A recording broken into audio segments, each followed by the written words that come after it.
Hey everyone, it's Doug Green, and I'm the publisher of Technology Reseller News. And I'm with Elka Popova, who is Frost and Sullivan's Vice President of Connected Work. Elka, thank you for joining me today.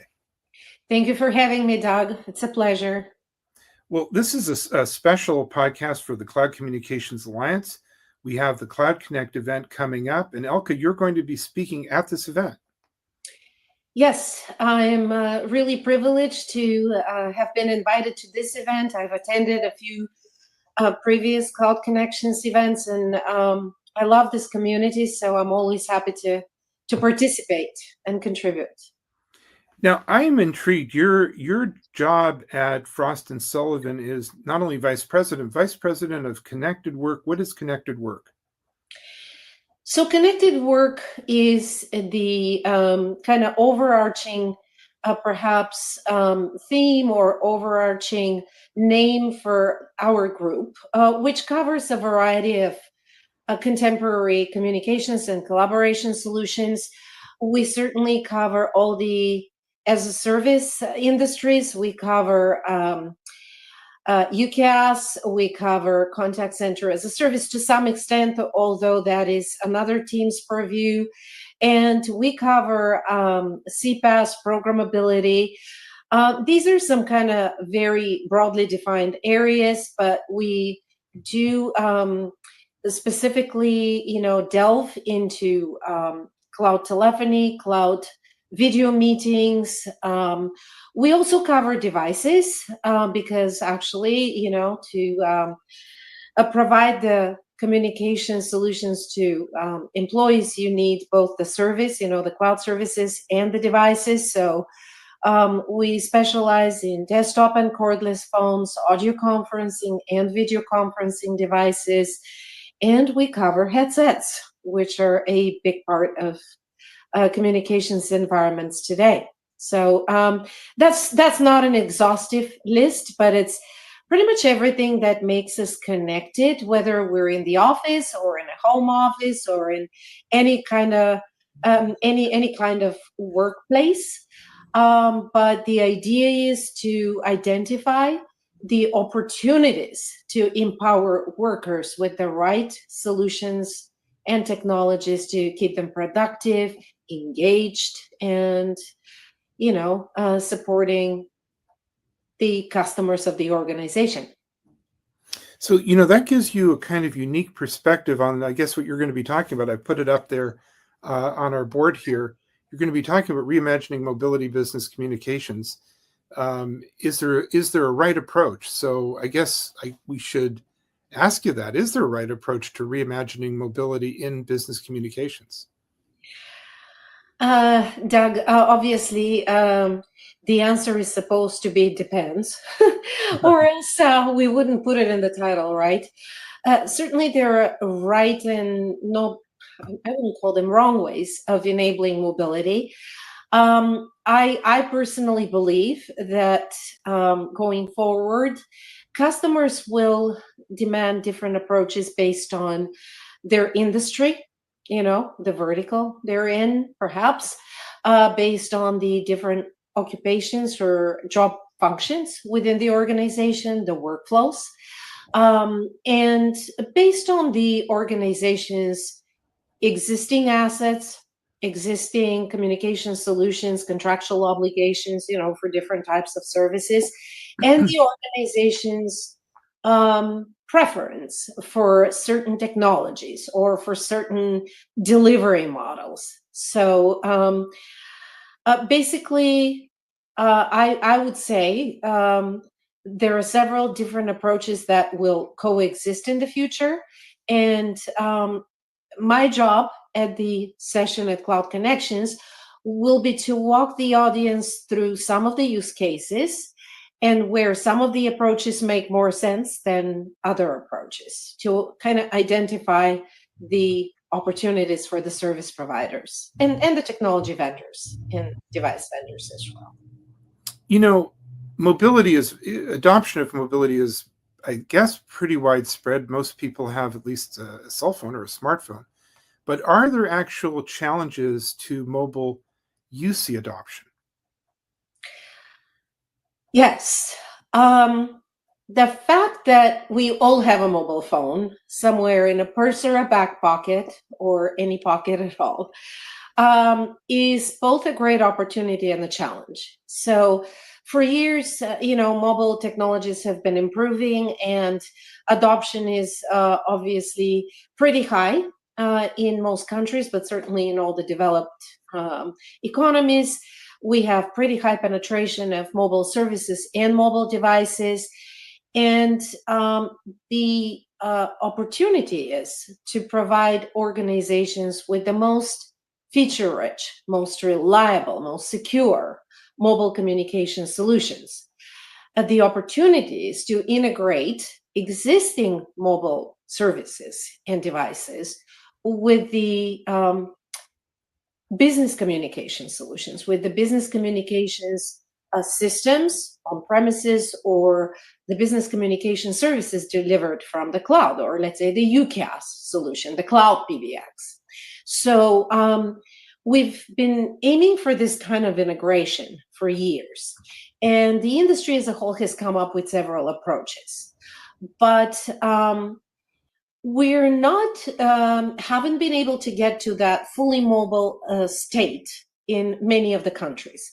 If we look at Europe, everybody points to the European Nordics as an example of mobile only business communications. They got rid of their premises-based PBX systems a long time ago, and instead of going through the cloud PBX or UCaaS stage the way we know it here in North America, for example, and in many other countries, they went straight to mobile PBXs. I wouldn't necessarily call it mobile UC. But in most other countries, we're nowhere near that state of, 100% mobile communications.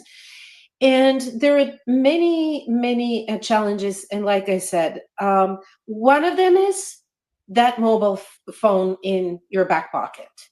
So many individuals are happy to use their consumer phones and consumer plans to, make business calls.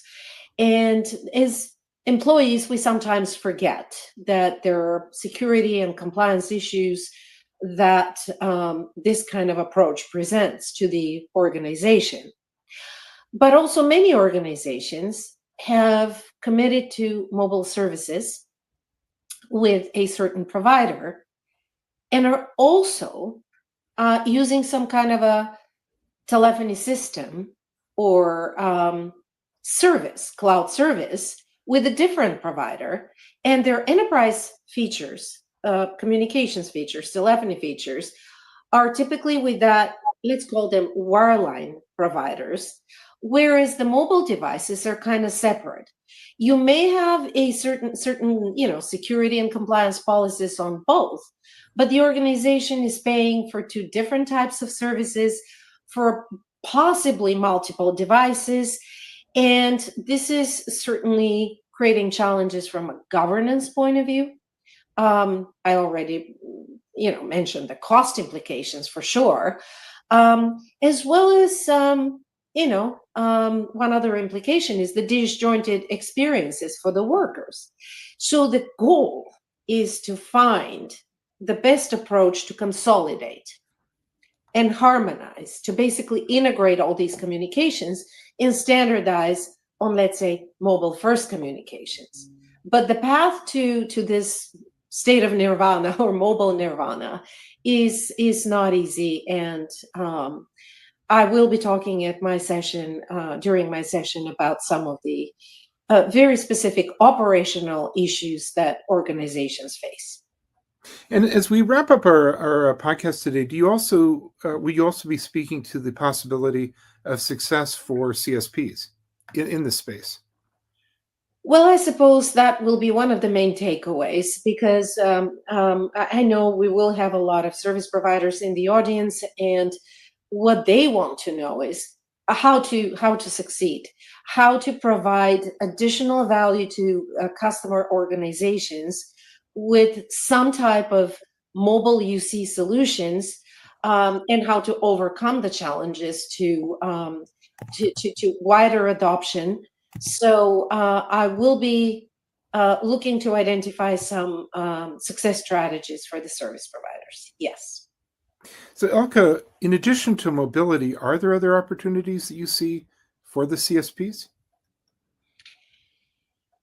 So we've dealt with a number of challenges in the past couple of years. I think from a macro economy point of view, things have slowed down a little bit, and that may have certainly slowed the growth of some of the cloud communications providers. I think the global economy is on a better track, or a track of recovery, and we're hoping that socio-political events are not going to come in the way. But certainly, the organizations that we survey seem to indicate that their communications budgets are pretty healthy. And I believe that there are opportunities to upsell existing customers or attract new ones with additional features and capabilities that can be, integrated with cloud communication solutions. And it's no surprise that one of the most powerful enabling technologies today is artificial intelligence. I know you and I were joking earlier that if we don't mention AI, it's like we never talked, right? So, or we don't know what we're talking about. So with AI-powered capabilities, service providers can differentiate from each other, if they certainly are at the forefront of innovation and offering the most advanced capabilities. And they can help customers, advance their digital transformation projects, and take their communications solutions, or the benefits of their communication solutions, to that next level of productivity and efficiency, engagement, and all the benefits we usually look for when we adopt advanced communication solutions. I mean, in addition to AI, I will stress that programmability is a big factor. Programmable or API-driven communications allow organizations to integrate communications with their workflows, which certainly is a great way to again boost productivity and get more value from these investments. Well, okay, I want to thank you for joining me today. We would love to have more time to talk about these things, but there is. If everyone comes to the conference, you'll be there on the stage presenting these ideas. I can't think of a better thing to do. It's a huge opportunity. This is a giant market. Join us, Cloud Connections 2025, April 14th through 16th in beautiful St. Petersburg. Elka, you will be there. I'm looking forward to it. Where can we learn more about what you do at Frost & Sullivan? Well, certainly you can visit our website, frost.com. I would be happy to talk to anyone about the specific topics that we're covering on my team. So I'm easy to find: LinkedIn, X, any of the social platforms. So feel free to reach out and have a conversation with me. Elka, thank you again for joining me today, and I'm looking forward to this event. I'm going to learn a lot. Looking forward to it too.